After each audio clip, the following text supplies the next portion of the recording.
Imaginez ceci. Vous avez deux voitures. L'une est une supercar brutale qui consomme comme un avion, l'autre moins rapide, mais démarre instantanément et coûte 4 fois moins par kilomètre. Aujourd'hui, Google vient de sortir cette deuxième option en version intelligence artificielle. Elle s'appelle Gemini 3 Flash et ils la vendent avec un slogan risqué: l'IA de pointe à une fraction du coût. La question est: simple argument marketing ou vraiment le modèle que vous utiliserez 80% du temps? Dans cette vidéo, je vais le tester avec des défis concrets: un site web complet, un jeu aux exigences bizarres, un mini Windows en HTML. À la fin, je vous donne une règle simple pour savoir quand Flash est préférable à Pro et quand il vous dé ce que Google prétend versus ce dont vous avez réellement besoin. Écoutez, je ne vais pas commencer par un tableau de chiffres comme si on était dans un combat de robots, car dans la vraie vie, ce qui vous fait abandonner un modèle n'est pas s'il a perdu 2 points. Ce qui vous tue, c'est ceci: si ça prend trop de temps, coûte trop cher, ou vous force à tout demander 2 fois. Gemini 3. Flash ne prétend pas être le plus intelligent, mais le plus rapide et le moins pénible à utiliser. Et ça, pour le travail quotidien, c'est un énorme avantage, car il y a une vérité qui dérange. Quand quelque chose est rapide, on itère davantage. Quand on itère plus, le résultat final s'améliore et quand ça coûte moins, on n'a pas peur d'expérimenter. Maintenant, trêve de belles paroles, passons au premier test. Le premier test sera un site web complet qui ne s'écroule pas en morceaux. Je vais demander quelque chose qui paraît simple, mais qui casse souvent tout. Un site complet avec structure claire, style cohérent et une partie interactive. Pas une simple page d'accueil, je veux un mini-projet. Accueil, service, qui sommes-nous, contact, formulaire de rendez-vous et à la confirmation, une fenêtre modale indiquant reçu qui vous renvoie à l'accueil. C'est comme commander une pizza avec des ingrédients précis. Ça ne me sert à rien de recevoir quelque chose de rond. Et c'est là que Flash commence à briller, car il écrit comme s'il était pressé, mais sans perdre la tête. Le résultat typique vous donne 80% d'utilité en très peu de temps. C'est ce que vous voyez à l'écran. Parfait? Non. Parfois, il change un détail, met 3 points où vous en avez demandé 4, ou laisse une section préparée au lieu de complètement remplie. Mais en pratique, cela signifie quelque chose de très important. Vous ne partez pas de zéro, vous partez de presque fini. Et quand un modèle vous amène à presque fini, la différence entre avoir un projet ou non est votre prochain prompt. Oui, c'est du web, mais le web est généralement facile car c'est un modèle. Passons maintenant à ce qui ne pardonne pas, un jeu avec des caprices. Et nous allons lui demander un jeu avec des exigences très pointues. L'idée est simple: si le modèle comprend vraiment ce qu'on demande, il peut créer règles, états et contrôles sans se perdre. Je lui lance une requête du genre: je veux un clone de Tetris, mais avec des pièces 3D, des particules quand on complète des lignes et un fond spatial animé en un seul HTML. De plus, comme beaucoup ont dû demander de faire un Tetris, je vais lui demander d'ajouter aux pièces une texture ou plutôt une physique de sable. C'est comme demander à quelqu'un de me faire un sandwich, mais avec du pain maison et des feux d'artifice quand on mord dedans. Normalement, un modèle vous fait soit un Tetris basique, soit oublie les particules, soit livre quelque chose qui ne fonctionne même pas. Mais ce qui est intéressant ici, c'est que Flash fait souvent quelque chose de différent. Il satisfait le caprice. Il te donne le fond animé, l'effet visuel, les contrôles, et en plus, il le laisse dans un fichier que tu ouvres, et ça marche. Et tu sais ce que ça change? Que tu ne testes plus un modèle, tu construis avec le modèle. Parce que si en 30 secondes, il te livre une base jouable, ta prochaine étape, c'est OK, maintenant un compteur, maintenant ajuste la difficulté, maintenant ajoute du son. Et là, Flash devient un partenaire d'interaction. Cependant, cette fois, le premier prompt, bien que très détaillé, n'a donné aucun résultat. J'ai réessayé 2 fois en lui signalant que les figures n'étaient pas visibles et que tout était bourré de bugs, mais il n'a pas pu le corriger. Donc dans ce cas, pour moi, il n'a pas réussi le test. Il a pu générer un site web avec un template très prédéfini et crée presque toujours les sites de la même façon.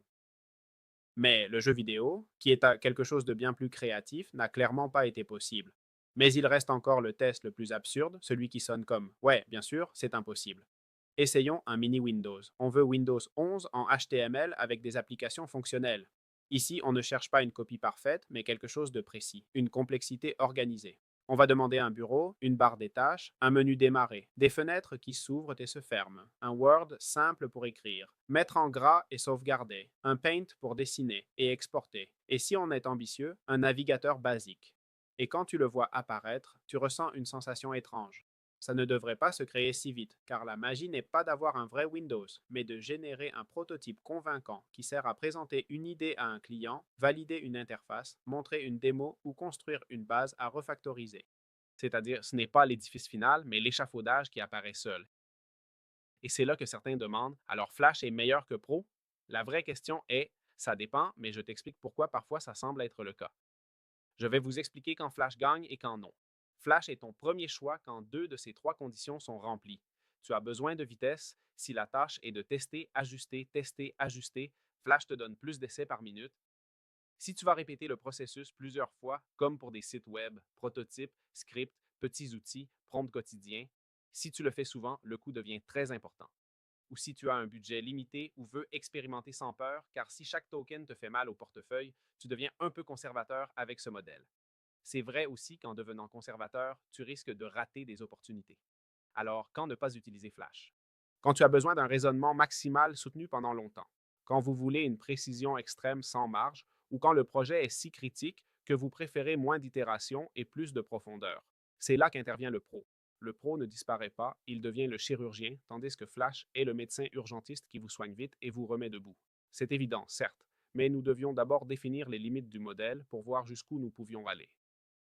Voilà pourquoi, pour beaucoup, Flash sera le modèle le plus utilisé, car le modèle le plus précieux n'est pas forcément le plus intelligent, mais celui qui vous fait avancer vite, qui offre la solution instantanée. Nous vivons dans une société où tout est voulu immédiatement, et le modèle le plus rapide peut être le plus utilisé, même s'il donne moins de bons résultats. Donc, pour répondre à la grande question, oui, un modèle moins cher et plus rapide peut être meilleur que le pro en pratique, quand votre travail dépend d'itérations rapides et de prototypes fonctionnels. Et Gemini 3 Flash est exactement ça, un modèle qui non seulement comprend, mais produit à un rythme humain. Si vous l'utilisez pour des prototypes, sites web, scripts ou démos, commencez par Flash. Si votre tâche est complexe ou délicate, essayez Flash d'abord et en cas de doute, passez à Pro. Si vous codez quotidiennement, testez-le sur Canva et si ça vous plaît, passez à Studio ou CLI pour aller plus vite. Dites-moi dans les commentaires, que créeriez-vous si le modèle rapide était suffisamment bon et en plus. Et si vous voulez une comparaison de la même tâche avec le même prompt contre Pro et d'autres modèles, dites-le et je préparerai un format tournoi. Parlons maintenant un moment des benchmarks de Gemini 3 Flash. Et ce sont les parties les plus faciles à mal interpréter, car il ne s'agit pas de gagner pour gagner, mais d'apprendre ce qu'il révèle sur le comportement du modèle dans des conditions contrôlées. Dans plusieurs tableaux, Gemini 3 Pro est très proche et dans certains tests spécifiques, il le surpasse même.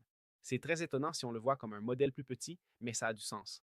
Si on le considère comme un modèle optimisé pour mieux répondre, avec moins de latence et une utilisation plus efficace du raisonnement, par exemple quand on voit des comparaisons où Flash égale les tests de raisonnement général, ou s'approche en multimodal, comme comprendre des images, combiner des signaux, suivre des instructions avec plusieurs exemples, cela suggère que Google n'a pas simplement réduit l'intelligence, mais a ajusté comment et quand le modèle réfléchit pour ne pas gaspiller de tokens sur des tâches simples et réserver cet effort pour le complexe. C'est pourquoi ce message récurrent d'une meilleure efficacité des jetons apparaît aussi. Ce n'est pas juste ce qui coûte moins par million, mais parfois moins d'étapes internes sont nécessaires pour un résultat valide. Et quand on vous montre des graphiques prix contre performance où la carte typique ou plus haut c'est mieux et plus à droite c'est moins cher, l'important n'est pas le chiffre exact mais l'espace qu'il occupe. Un point où le coût baisse énormément sans que la performance chute proportionnellement et c'est ce découplage qui change la décision pour les utilisateurs ordinaires. Car si le Pro offre un petit plus, mais que Flash permet 4 essais au même prix et répond plus vite, Flash peut donner un meilleur résultat final par itération. Bien sûr, et voici les petites lignes que presque personne ne dit à haute voix. Les benchmarks ne mesurent pas bien la robustesse dans les tâches vraiment longues, ni la cohérence face aux exigences contradictoires, ni le comportement quand on demande de maintenir un plan sur plusieurs étapes. Donc même si Flash brille dans les tableaux de programmation, l'utilisation d'outils ou certains tests de raisonnement, le pro garde l'avantage quand le problème exige de maintenir le contexte, réviser sa solution et tenir plus longtemps sans dévier. En résumé, les benchmarks racontent une histoire très spécifique. Flash n'est pas le roi absolu, il domine le territoire de la performance par euro et par seconde. Et si c'est votre combat quotidien, prototype, code itératif, tâches multimodales rapides, tests et corrections, alors ces chiffres vous disent ce modèle est conçu pour une utilisation intensive sans vider votre portefeuille ni perdre votre